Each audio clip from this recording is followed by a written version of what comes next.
সম্মানিত ভাই সকল, এ মাসে আমাদের সবচেয়ে প্রধান এবং সবচেয়ে মূল যে কাজটি বিশেষ গুরুত্বের সাথে করা উচিত সেটি হলো যথাযথভাবে সিয়াম পালন করা। কারণ এই মাসের প্রধান আমলটাই হলো সিয়াম বা রোজা। আর সিয়াম শব্দের অর্থ বিরত থাকা। অতএব আমাদেরকে এই মাস আল্লাহ রাব্বুল আলামিন সিয়াম পালন করার নির্দেশ দিয়ে মূলত বিরত থাকার অভ্যাস আমাদের গড়ে তুলবার সুযোগ দিয়েছেন। অতএব যথাযথভাবে সিয়াম পালন করার মানে হলো সিয়ামকে তার স্ট্রাকচারাল দিকটাকে খেয়াল করার পাশাপাশি তার ফিনিশিংয়ের দিকটাকেও খেয়াল করতে হবে। সিয়ামের বা রোজার বাহ্যিক স্ট্রাকচারাল দিকটা তো একেবারেই পরিষ্কার। সুবহে সাদিক থেকে নিয়ে ফজরের ওয়াক্ত হয় তখন থেকে নিয়ে সূর্যাস্ত পর্যন্ত এই পুরো সময় পানাহার এবং যৌনতা, এটা থেকে বিরত থাকা, এটাই হলো সিয়ামের মূল স্ট্রাকচার। এটা ঠিক রাখার পাশাপাশি আমরা যখন সিয়ামকে অর্থবহ করার জন্য অন্য সব নিষিদ্ধ বিষয়গুলো থেকেও বিরত থাকবো, বেঁচে থাকবো, তখন ইনশাআল্লাহ সিয়াম আমাদের আরও বেশি কার্যকর, আরও বেশি যথাযথ, আরও বেশি আমাদের জন্য জান্নাত লাভের কারণ হবে, জাহান্নাম থেকে মুক্তির কারণ হবে ইনশাআল্লাহ বিইذনিল্লাহ। এই জন্য সিয়াম সাধনা করে এই পুরো মাস জুড়ে সকল প্রকার গুনাহ থেকে বেঁচে থাকা, এটা আমাদের অন্যতম একটা কর্তব্য। নবী করিম সাল্লাল্লাহু আলাইহি সাল্লাম বলেছেন, রুব্বা সাইমিন লাইসা লাহু মিন সিয়ামিহি ইল্লাল জু'। বহু রোজাদার আছে যাদের রোজা ক্ষুধার্ত থাকা ছাড়া আর বিশেষ কোনো কাজে আসে না। আমরা যেন সেই হতভাগা মানুষদের কাতারে শামিল না হই। আল্লাহ রাব্বুল আলামিন আমাদের সবাইকে সেই তৌফিক দান করুন। প্রিয় ভাইরা আমার, এই জন্য মুখ দ্বারা গীবত, মিথ্যা, পরনিন্দা, ঝগড়া, যত রকমের নিষিদ্ধ কর্ম আছে সেগুলো থেকে বিরত থাকা, হাত দিয়ে, পাও দিয়ে, অন্য অঙ্গ প্রত্যঙ্গ দিয়ে সকল প্রকার গুনাহ থেকে বেঁচে থাকা, এটা হবে আমাদের রমাদানের অন্যতম একটা গুরুত্বপূর্ণ পদক্ষেপ। এটা যদি করতে পারি তাহলে রমাদান মাসের সিয়াম পালন সার্থক হবে, সফল হবে ইনশাআল্লাহ বিইذনিল্লাহ। আল্লাহ আমাদের সবাইকে সকল প্রকার গুনাহ থেকে বেঁচে থাকার তৌফিক দান করুন। সিয়ামের উদ্দেশ্য যে তাকওয়া অর্জন করা, সে তাকওয়া হাসিল হওয়ার জন্য, সে তাকওয়া অর্জন হওয়ার জন্য সকল প্রকার গুনাহের পথগুলো বন্ধ করা, এটা অত্যন্ত গুরুত্বপূর্ণ। গুনাহের পথগুলো যদি খোলা থাকে তাহলে এই সিয়াম অর্থবহ হবে না, এই সিয়াম যথাযথ হবে না, এই সিয়াম আমাদের জন্য কার্যকর হবে না। এই জন্য আমরা চেষ্টা করব সর্বোচ্চ সকল গুনাহ থেকে বেঁচে থাকার। রব্বে করিম আমাদের সবাইকে সেই তৌফিক দান করুন।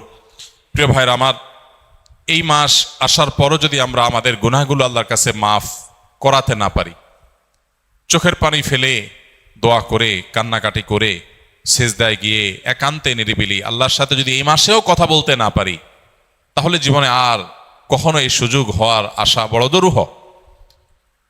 এর চেয়ে হতভাগা আল্লাহর জমিনে আর কেউ নেই, যে ইসলাম গ্রহণ করার পর মুসলিম হয়েও রমাদানের সুফলটা আদায় করতে পারল না। তার চেয়ে হতভাগা আর কেউ নেই। এই জন্য শুধুমাত্র এই গতানুগতিক সিয়াম আর তারাবি নয়, বরং এর পাশাপাশি আল্লাহর কাছ থেকে গুনাহগুলোকে মাফ করাবার জন্য আমাদের বিশেষ প্রচেষ্টা থাকতে হবে। ইফতারের আগে চোখের পানি ফেলে, কায় মনোবাক্যে দুহাত তুলে, প্রাণ উজাড় করে আল্লাহর কাছে আমরা দোয়া নিবেদন করব। এবং সাহরি খেতে উঠলে ভোর রাতে তখন দোয়ায় মনোনিবেশ করব। চলতে ফিরতে, উঠতে বসতে আল্লাহকে স্মরণ করব। মোবাইলে, সোশ্যাল মিডিয়াতে বিভিন্ন চোখের জেনা, কানের জেনা, বিভিন্ন রকমের যে গুনাহগুলো হয় সেগুলোর পথগুলো সব বন্ধ করব ইনশাআল্লাহ। তবে এই রমাদান আমাদের তাকওয়া হাসিলের কারণ, এই সিয়াম আমাদের তাকওয়া অর্জনের কারণ এবং আমাদের জীবনকে পরিবর্তনের কারণ হবে ইনশাআল্লাহ বিইذনিল্লাহ। আল্লাহ রাব্বুল আলামিন আমাদের সবাইকে এই রমাদানের সর্বোচ্চ সদ্ব্যবহার করার তৌফিক দান করুন। লাইলাতুল কদর বা শবে কদর যেটাকে আমরা বলি, এই লাইলাতুল কদরে দাঁড়িয়ে বেশি বেশি নফল নামাজ পড়বো আমরা, দীর্ঘ রুকু, দীর্ঘ সিজদা, দীর্ঘ কেরাতে, দৃঢ়স্থিরতার সাথে, সৌন্দর্যের সাথে। তো কোরআন তেলাওয়াত বেশি বেশি করা, দোয়া করা, জিকির আজকার করা, আল্লাহর কাছে আল্লাহ স্মরণ করা, এগুলোর মধ্য দিয়ে আমরা রাতকে কাটাবো। লাইলাতুল কদরে বিশেষ আমল বলতে একটা দোয়াই শুধু হাদিস দ্বারা আমরা জানতে পারি, সেটা হলো নবী করিম সাল্লাল্লাহু আলাইহি সাল্লাম মা আয়েশা রাদিয়াল্লাহু তাআলা আনহাকে শিখিয়েছেন যে লাইলাতুল কদর পেলে তিনি যেন এই দোয়া পড়েন, আল্লাহুম্মা ইন্নাকা আফুউন তুহিব্বুল আফওয়া ফা'ফু আন্নি। আল্লাহ, আপনি ক্ষমাশীল, ক্ষমাশীলতাকে আপনি পছন্দ করেন, অতএব আমাকে ক্ষমা করুন। এই দোয়া আমরা বেশি বেশি পড়বো। এর বাইরে লাইলাতুল কদরের বা শবে কদরের আলাদা কোনো নামাজের ফরম্যাট নাই যে এত সংখ্যক রাকাত পড়তে হবে এবং প্রথম রাকাতে অমুক সূরার সাথে অমুক সূরা এতবার, দ্বিতীয় রাকাতে তমুক সূরা এতবার, এরকম কোনো বাধ্যবাধকতা নেই। যে কোনো সূরা দিয়ে অন্য যে কোনো সাধারণ নামাজের মতো করে আমরা লাইলাতুল কদরের নামাজ পড়তে পারি। আর এর জন্য আলাদা কোনো নিয়ত নেই যে নাওয়াইতু আন উসাল্লিয়া সালাত লাইলাতুল কদর বা লাইলাতুল কদর নামাজ পড়ছি, এরকম কোনো আলাদা নিয়ত দরকার নেই। আমি লাইলাতুল কদরে পড়ছি, আমার মাথায় আছে, এটুকুই নিয়ত ইনশাআল্লাহ যথেষ্ট হবে এবং সুন্দরভাবে সালাত আদায় করা, নামাজ পড়াটাই হলো গুরুত্বপূর্ণ। লাইলাতুল কদরে গুরুত্বপূর্ণ বিষয়গুলো ধার্য হয়। আল্লাহ তাআলা সূরা দুখানের একেবারে শুরুতে বলেছেন ফিহা ইউফরাকু কুল্লু আমরিন হাকিম।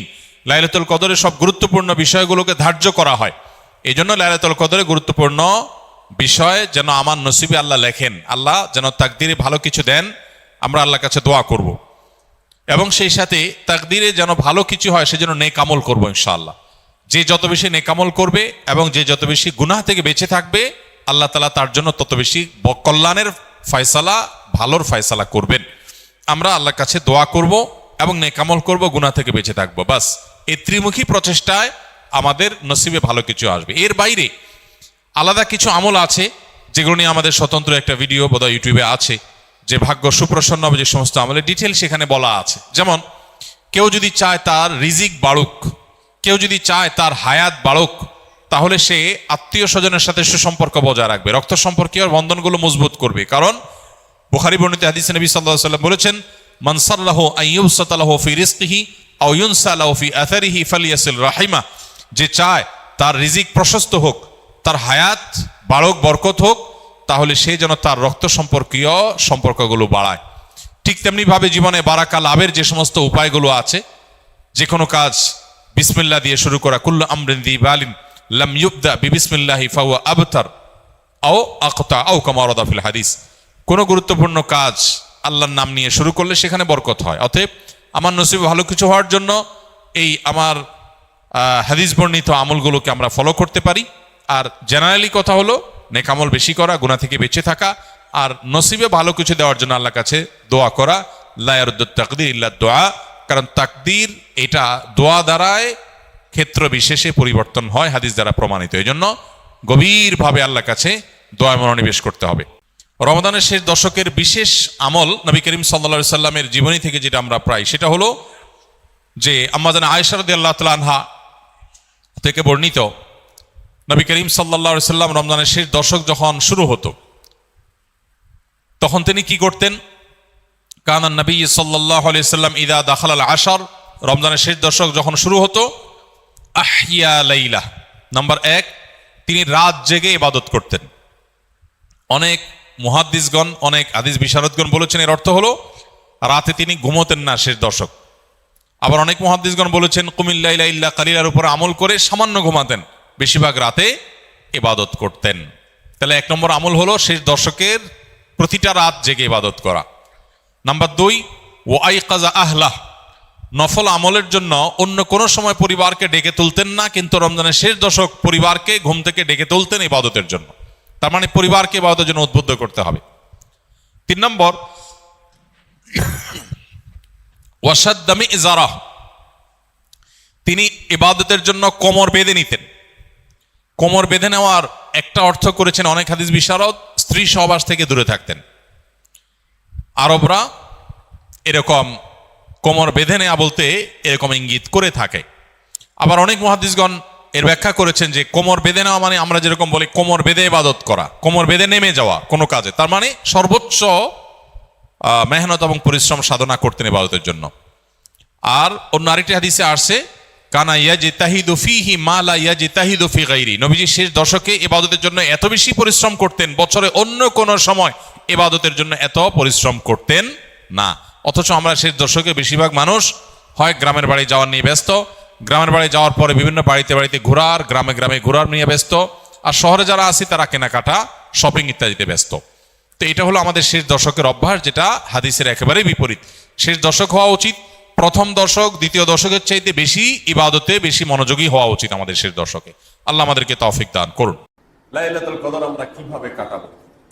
এই প্রসঙ্গে রাসূল আকরাম সাল্লাল্লাহু আলাইহি সাল্লামের জীবন চরিত্র, কোরআন এবং সুন্নাহর নির্দেশনার আলোকে আমরা কয়েকটি পয়েন্ট বলতে চাই। প্রথম কথা হলো, লাইলাতুল কদর আপনি কাটাবেন সারা রাত জেগে থেকে। কারণ রাসূল করিম সাল্লাল্লাহু আলাইহি সাল্লাম রমাদানের শেষের দশকের প্রতিটি রাত জেগে থাকতেন। অতএব শেষের দশক তিনি জেগে থেকে কি তালাশ করতেন? লাইলাতুল কদর তালাশ করতেন। অর্থাৎ যে রাতটিকে আল্লাহ সুবহানাহু ওয়া তাআলা এই বছর লাইলাতুল কদর হিসাবে চিহ্নিত করেছেন, সেই রাতেই যেন আমার ইবাদতটি হয়ে যায়, সেই রাত যেন আমার ইবাদতে কাটে, সেজন্য সারা রাত জেগে ইবাদত বন্দেগী করতেন। এই জন্য লাইলাতুল কদর আপনি কিভাবে কাটাবেন, এই প্রশ্নের উত্তরে প্রথম কথা হলো সারা রাত জেগে থাকবেন। জেগে কি করবেন? প্রথম কাজ হলো জেগে দাঁড়িয়ে ইবাদত করবেন। তারাবির সালাত আদায় করলেন, শুধু এটাই শেষ না, তারাবির সালাতের পরে দুই দুই রাকাত করে নফল নামাজ যত খুশি পড়বেন এবং প্রতি রাকাত যত বেশি পারেন দীর্ঘ করবেন, লম্বা করবেন। দাঁড়িয়ে কেরাত পড়বেন, এত বেশি কেরাত, লম্বা কেরাত পড়বেন যে দাঁড়াতে দাঁড়াতে পা ফুলে যাওয়ার অবস্থা হয়ে যায়। আপনার যদি খুব বেশি কোরআন মুখস্থ না থাকে, একই সূরা বারবার পড়েন, কোনো অসুবিধা নেই। একই রাকাতে একই সূরা বারবার পড়তে থাকেন এবং আস্তে আস্তে পড়েন। প্রতিটি আয়াতের পরে ওয়াকফ করেন, থামেন, ধীরে ধীরে পড়েন, সম্ভব হলে বুঝে বুঝে পড়েন। এবং তেলাওয়াত করার পরে রুকুতে যাওয়ার আগে, তেলাওয়াতের পরে একটু গ্যাপ দেন, তারপরে রুকুতে যান। রুকুতে গিয়ে প্রতিটা তাসবিহ খুব ধীরে ধীরে পড়ুন। সুবহান রাব্বিয়াল আযীম, সুবহান রাব্বিয়াল আযীম। আমার মহান রব পবিত্র, আমার মহান রবের পবিত্রতা বর্ণনা করছি। সুবহান রাব্বিয়াল আযীম। আস্তে আস্তে বলুন, ধীরে ধীরে বলুন, অক্ষ করে করে বলুন, দীর্ঘ সময় বলতে থাকুন। আল্লাহর পবিত্রতা বর্ণনা করতে করতে রুকুতে মাজা ব্যথা হওয়া পর্যন্ত রুকুতে থাকেন। এরপরে রুকু থেকে উঠে দাঁড়িয়ে যান। দাঁড়িয়ে আবার সামি আল্লাহু লিমান হামিদা, রব্বানা ওয়া লাকাল হামদ, অথবা রব্বানা লাকাল হামদ, অথবা আল্লাহুম্মা রব্বানা লাকাল হামদ। সবগুলাই পড়া যাবে, সবগুলাই হাদিসে আছে। আপনি রুকু থেকে উঠে দাঁড়িয়ে এরপরে আবার দীর্ঘ সময় নিয়ে হামদান কাসীরান তাইয়িবান মুবারাকান ফি, আল্লাহর প্রশংসা করেন। কিছু না পড়তে পারলে দাঁড়িয়ে থাকেন, অন্তত 1-2 মিনিট দাঁড়ায় থাকেন। এরপরে আস্তে করে সিজদা যান। সিজদা আবার 2 মিনিট 3 মিনিট সময় নেন। আস্তে আস্তে সিজদাগুলোতে তাসবিহগুলো আস্তে আস্তে পড়ুন, দীর্ঘ সময় ধরে পড়তে থাকুন। সিজদার পরে আস্তে করে মাথা উপরের দিকে উঠেন। হুলস্থুল করবেন না, তাড়াহুড়া করবেন না। উঠে মাথা সোজা করে টনটন করে বসে, দাঁড়িয়ে বসে দীর্ঘ সময় আবার অপেক্ষা করেন, আবার সিজদায় যান। এভাবে ধীরে স্থিরতার সাথে সালাত আদায় করুন। 2-2 রাকাত করে আপনি এভাবে সারা রাত ধরে যত বেশি পারেন আদায় করুন। কারণ রাসূল আকরাম সাল্লাল্লাহু আলাইহি সাল্লাম বলেছেন, মান কামা লাইলাতুল কদরি ঈমান ওয়া ইহতিসাবা, যে ব্যক্তি লাইলাতুল কদরে ঈমানের সঙ্গে ইখলাসের সঙ্গে দাঁড়িয়ে নামাজ আদায় করবে, লাইলাতুল কদরে নামাজ আদায় করবে, লাইলাতুল কদর জুড়ে নামাজ পড়বে, গফিরা লাহু মা তাকাদ্দামা মিন যামবি, তার পেছনের জীবনের সমস্ত গুনাহ মাফ করে দেওয়া হবে। এই জন্য ভাইরা আমার, লাইলাতুল কদর কিভাবে কাটাবেন সে প্রশ্ন উত্তরে প্রথম কথা এটাই যে এ রাতে দাঁড়িয়ে বেশি বেশি নামাজ আদায় করবেন। কিভাবে কাটাবেন? বেশি বেশি নামাজ আদায় করবেন। দ্বিতীয় কাজ হলো বেশি বেশি দোয়া করবেন, আল্লাহর কাছে চাইবেন। কি চাইবেন? মানুষ যেহেতু আমরা দুনিয়ামুখী বেশিরভাগ মানুষ, এই জন্য আমাদের কাছে চাওয়া মানেই হলো চাকরি, বিয়ে শাদী, সন্তান সন্ততি, ভবিষ্যৎ, ঘরবাড়ি, টাকা পয়সা, ব্যবসা বাণিজ্য, ক্যারিয়ার, বাস এগুলোই আমাদের চাওয়া। কারণ একটা কথা আছে, কাকের নজর সবসময় নিচের দিকে থাকে। আমাদের নজর হলো দুনিয়ার এসব জুটা, এগুলাই। আখিরাত তো আমাদের নজরের বাইরের জিনিস, ওইগুলো তো আমাদের টার্গেটের বাইরের জিনিস। ওইগুলো খুব একটা আল্লাহর কাছে চাওয়া হয় না। চাইলেও শেষের দিকে আল্লাহ একটু জান্নাত দিয়েন, এইটুকু।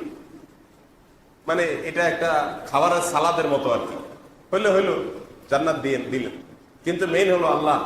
আল্লাহ জোয়ান মানুষ হলো আল্লাহ, ক্যারিয়ারটা করতে পারতেছি না, বিয়ে শাদী হচ্ছে না, যাতে করে ভালো একটা চাকরি হয় আল্লাহ, ব্যবসায়ী আল্লাহ যেন আরেকটা দোকান খুলতে পারি আল্লাহ, আর বাড়িওয়ালা আল্লাহ রড বাইর করে রাখছি আরেকটা ছাদ আল্লাহ যেন করার তৌফিক হয় আল্লাহ, একটা হয়ে গেছে আল্লাহ, আরেকটা প্লট কিনে রাখছি এখনো কাজ ধরতে পারছি না আল্লাহ, দেন কিছু ইট বালি সিমেন্টের টাকা দিয়ে দেন আল্লাহ যেন আরেকটা শুরু করতে পারি।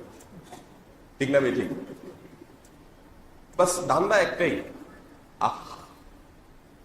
হায়রে কপাল পড়া। আল্লাহ সুবহানাহু ওয়া তাআলার কাছে লাইলাতুল কদরে চাওয়ার সুযোগ পাইছে, মহান রব্বুল আলামিনকে পাইছে। প্রাইম মিনিস্টারকে, প্রেসিডেন্টকে যদি কেউ সামনে পায় আর বলে যে তুমি চাও, কিছু চাও, আর সে যদি চায় যে আমাকে 1 কেজি সেমাই আর 2 কেজি চিনি আর একটু দুধের গুঁড়া, একটা প্যাকেট দুধের গুঁড়া কিনে দিলে আমার ইচ্ছা আমি ভালোভাবে করতে পারি। মাননীয় প্রধানমন্ত্রী, মাননীয় প্রেসিডেন্ট সাহেব, বলেন এই ব্যক্তিকে আমাদের সমাজের মানুষ কত কত কত ধিক্কার আমরা দেব যে কপাল পোড়া, তোর মতো কপাল পোড়া এই সমাজে কি আছে বল? সেমাই চিনি নি চায় মানুষ প্রধানমন্ত্রী প্রেসিডেন্টের কাছে। হ্যাঁ, আল্লাহ আকবার। প্রধানমন্ত্রী প্রেসিডেন্টের শানে, তাদের মর্যাদায়, তাদের চেয়ারের সঙ্গে সেমাই চিনি চাওয়া যেরকম শুধুমাত্র বেমানান, আল্লাহ রাব্বুল আলামিনের কাছে শুধুমাত্র দুনিয়ার রড সিমেন্ট আর গাড়ি বাড়ি এগুলা চাওয়া, আল্লাহর কসম তার চাইতে 1000 কোটি গুণ বেশি বেমানান। বলে তাহলে কি করতে হবে? হ্যাঁ, এখানে একটা পার্থক্য আছে।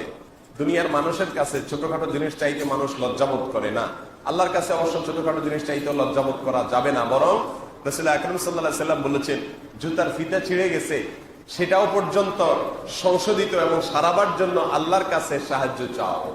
আল্লাহর কাছে চাও যে আল্লাহ, জুতার ফিতাটা পর্যন্ত আমার ছিঁড়ে গেছে, এটাকে আপনি সারিয়ে দেন, সংশোধন করেন। অর্থাৎ তুচ্ছ বিষয় আল্লাহর কাছে চাইতে আমরা কার্পণ্য করব না।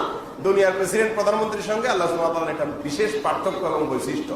তবে শুধুমাত্র জুতার ফিতাই চাইলেন আর বড় বড় জিনিসগুলো চাওয়া থেকে বাদ দিয়ে রাখলেন আল্লাহর কাছে, এটা তো আল্লাহর শানে যায় না। এই জন্য ভাইরা আমার, লাইলাতুল কদরে আল্লাহর কাছে আপনি সবচেয়ে বেশি চাইবেন কি? মাগফিরাত। ওয়াল্লাহি আমাদের সবচেয়ে বড় সমস্যা হলো আমাদের গুনাহগুলা। আমাদের সবচেয়ে বড় সমস্যা কি? আমাদের দুনিয়া আটকে আছে, আখিরাত আটকে আছে, জান্নাত থেমে আছে, দুনিয়ার কল্যাণ থেমে আছে, বরকতার যে বৃষ্টি আসমান থেকে পড়বে সেটা পড়ছে না। এই সবগুলোর মূল কারণ কি? আমাদের অপরাধগুলো। আমরা আল্লাহর নাফরমানি করতে করতে এত নিকৃষ্ট হয়ে গেছি যে আল্লাহর করুণার উপযুক্ত হচ্ছি না, আল্লাহর অনুগ্রহ পাচ্ছি না। আমরা এগুলো থেকে দূরে সরে আছি মোহতারাম হাজিরিন। আর সেজন্য লাইলাতুল কদর আপনি কিভাবে কাটাবেন? এই জন্য দ্বিতীয় কথা হলো আল্লাহর কাছে বেশি বেশি দোয়া করবেন। কি দোয়া করবেন? আল্লাহ আমাকে আপনি মাফ করে দিন। এ রাত্রে আপনি কত মানুষকে সাধারণ ক্ষমা ঘোষণা করবেন, কত মানুষের পেছনের সারা জীবনের প্রোফাইল আপনি ডিলিট করে দিবেন, কত মানুষের সারা জীবনের গুনাহকে মাফ করে দিবেন, কত মানুষকে আপনি আজ একটা ক্লিকে তার সমস্ত প্রোফাইলকে পরিষ্কার করে দিবেন, একটা ক্লিকে তার জীবনের সমস্ত অপরাধ, সকল গুনাহ বোল্ড আউট করে দিবেন, তার প্রোফাইল ক্লিন হয়ে যাবে। আল্লাহ, আমি যেন সেই সৌভাগ্যশীলদের কাতারে যেতে পারি। আমি কপাল পড়া যেন তাদের কাতারে থাকতে পারি। আল্লাহর কাছে এই রাতে সবচেয়ে বেশি আমাদের এই চাওয়া পেশ করতে হবে, এই দোয়া পেশ করতে হবে, চোখের পানি ফেলতে হবে, মাবুদের কাছে চাইতে হবে। আল্লাহ সুবহানাহু ওয়া তাআলা আমাদেরকে সেই তৌফিক দান করেন। মুহতারাম হাজিরিন, আল্লাহ সুবহানাহু ওয়া তাআলার কাছে এই লাইলাতুল কদরে যদি আমরা চেয়ে নিতে না পারি, আগামী বছর রমজান আসবে, আবার সেই রমজানে ইবাদত তৌফিক হবে, সেই নিশ্চয় আমাদের কারণ নেই। কত মানুষ এই মসজিদে মুসল্লি হয়ে গত রমজানে এসেছিলেন, কিন্তু আজ এই রমজানে তারা কবরের বাসিন্দা হয়ে গেছে। কত মানুষ আমাদের, কত পরিচিত, কত জানাশোনা, কত যুবক, কত মধ্যবয়সী, কত নারী, কত পুরুষ, কত নেতা, কত ভালো মানুষ, কত খারাপ মানুষ, কত রঙের কত মানুষ, যাদেরকে আমরা গত রমজান থেকে রমজান পর্যন্ত বিদায় দিয়ে দিচ্ছি, না যেন আগামী রমজানে আমাকেও মানুষ বিদায় দেয়, আমার লাশ খাটে উঠে যায়, না জানি আমি সেই মৃতদের কাতারে, তাদের তালিকা আমার নাম লেখা হয়ে গেছে। এই সুযোগ আমার জীবনে নাও আসতে পারে। এই রমজান আমার জীবনের শেষ রমজান, এটাকে নিশ্চিত ধরে আর 4টি রাতের, প্রতিটি রাতের প্রতিটি সেকেন্ডকে, প্রতিটি মুহূর্তকে চোখের পানি ফেলে একবারে অস্থির ফাঁসির আসামির মতো, দণ্ডাদেশ পাওয়া মানুষের মতো, পাগলের মতো ছটফট করতে থাকা, মাওলাদের কাছে কাঁদতে থাকা, মাওলাদের কাছে গিয়ে ছটফট করতে থাকা, পাগলের মতো, ছোট বাচ্চার মতো আল্লাহর কাছে কাঁদতে থাকা। আল্লাহ আমাদের সবাইকে সেই সৌভাগ্যশীল মানুষদের অন্তর্ভুক্ত করে দেন। মুহতারাম হাজিরিন, রমাদানের একেবারে শেষ মুহূর্তে চলে আসছে। কত ফজিলত, কত মর্যাদা আল্লাহ সুবহানাহু ওয়া তাআলা এই মাসটিতে রেখেছেন, এই মাসটির প্রতিটি মুহূর্তে দিয়েছেন। কতটুকু আমি করতে পেরেছি, কত মানুষকে আল্লাহ ক্ষমা করেছেন, আমার গুনাহগুলোর কি হয়েছে আমি জানিও না যে আমার জন্য কিসের ফয়সালা হয়ে আছে, জান্নাতের না জাহান্নামের।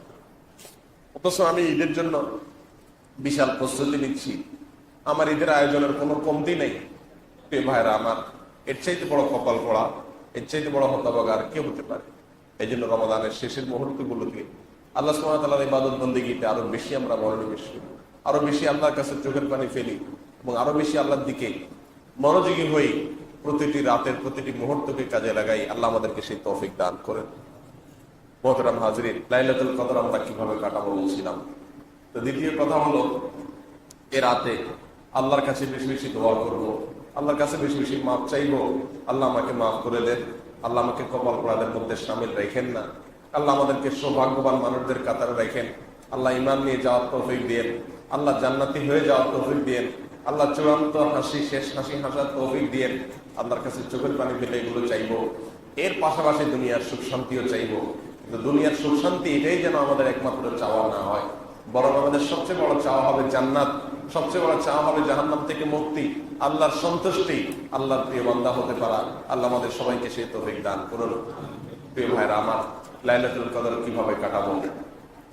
তৃতীয় পয়েন্ট হলো, আম্মা জান আয়েশা রাদিয়াল্লাহু তাআলা আনহা রাসূল করিম সাল্লাল্লাহু আলাইহি ওয়াসাল্লামকে জিজ্ঞাসা করছিলেন, ইয়া রাসূলুল্লাহ, যদি আমি লাইলাতুল কদর পেয়ে যাই, অর্থাৎ কোন একটা রাত লাইলাতুল কদর, আল্লাহ সেটাকে লাইলাতুল কদর হিসেবে নির্বাচন করেছেন, আর সে রাত্রে আমি ইবাদত বন্দেগী করি, আমি জেগে থাকি, তাহলে আমি কি করব, কি পড়বো, আল্লাহর কাছে কি বলে চাইবো?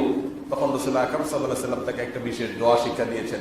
আল্লাহুম্মা ইন্নাকা আফুউন তুহিব্বুল আফওয়া ফাআফু আন্নী, আল্লাহুম্মা ইন্নাকা আফুউন তুহিব্বুল আফওয়া ফাআফু আন্নী। আল্লাহ আপনি ক্ষমাশীল, আল্লাহ আপনি ক্ষমাশীল, আপনি ক্ষমা করতে ভালোবাসেন, অতএব আমাকে ক্ষমা করে দিন। আল্লাহ আপনি ক্ষমাশীল, আপনি ক্ষমা করতে ভালোবাসেন, এজন্য আমাকে ক্ষমা করে দিন। আল্লাহুম্মা ইন্নাকা আফুউন তুহিব্বুল আফওয়া ফাআফু আন্নী। এই দোয়াটা লিখে নিব এবং এই দোয়াটা সারা রাত ধরে বারবার আল্লাহর কাছে করতে থাকবো। এভাবে আমরা লাইলাতুল কদর কাটাবো। নাম্বার 4, লাইলাতুল কদরে আমরা বেশি বেশি তেলাওয়াত করব। কোরআন নাজিলের মাস, এই রাত্রেই কোরআন নাজিল হয়েছে, কোরআনের জন্ম রাত, কোরআনের জন্ম লগ্ন, অতএব এই রাতে বেশি বেশি কোরআন তেলাওয়াত করব, কোরআন পড়বো, কোরআন বোঝার চেষ্টা করব। তাহলে ইনশাআল্লাহ লাইলাতুল কদর আমার সঠিকভাবে পালন হবে এবং কাটানো হবে। আর এইভাবে আমরা সারা রাতকে কাটিয়ে দিব, ইনশাআল্লাহ ব্যয় করব। রমাদান করিমের শেষ দশকের প্রতিটি রাত একটুও না ঘুমিয়ে সারা রাত জেগে থাকা এবং জেগে ইবাদতবন্দি করা, এটা নবী আলাইহিস সালামের গুরুত্বপূর্ণ একটি সুন্নাহ। প্রিয় দর্শক, আমরা যারা কর্মজীবী এবং নানা কারণে আমাদের সারা রাত জেগে ইবাদতবন্দি করার সুযোগ হয়ে ওঠে না, আল্লাহ রাসূল সাল্লাল্লাহু আলাইহি সাল্লামের বিভিন্ন হাদিসে কিছু কিছু ছোট ছোট আমল রয়েছে, যে আমলগুলো করার মাধ্যমে সারা রাত জেগে ইবাদতবন্দি করার সওয়াব আমরা পেতে পারি। সেরকম কিছু আমল আজ আমরা শেয়ার করতে চাই। তোমাদের প্রথম আমলটি হলো এশা এবং ফজরের সালাত জামাতের সাথে আদায় করা। এ বিষয়ে সহিহ মুসলিমের এক হাদিসে বর্ণিত হয়েছে, রাসূল আকরাম সাল্লাল্লাহু আলাইহি ওয়াসাল্লাম ইরশাদ করেছেন, মান সাল্লাল আশা ফি জামাআতিন কানা কা কিয়ামি নিসফি লাইলা। যে ব্যক্তি এশার নামাজ জামাতের সাথে আদায় করবে, আল্লাহ সুবহানাহু ওয়া তাআলা তাকে অর্ধ রাত জেগে ইবাদতবন্দি করা, দাঁড়িয়ে ইবাদতবন্দি করার সমান সওয়াব দান করবেন। ওমান সাল্লাল আশা ওয়াল ফজর মাল জামাআ ও ফি জামাআ কানা কা কিয়ামি লাইলা। আর যে ব্যক্তি এশা এবং ফজর উভয় সালাত জামাতের সাথে আদায় করবে, আল্লাহ সুবহানাহু ওয়া তাআলা তাকে সারা রাত জেগে ইবাদত করার, দাঁড়িয়ে ইবাদত করার সওয়াব দান করবেন। দ্বিতীয় আমল হলো ইমামের সঙ্গে এশার সালাত এবং তারাবির সালাত সম্পূর্ণ শেষ মুহূর্ত পর্যন্ত থেকে আদায় করা।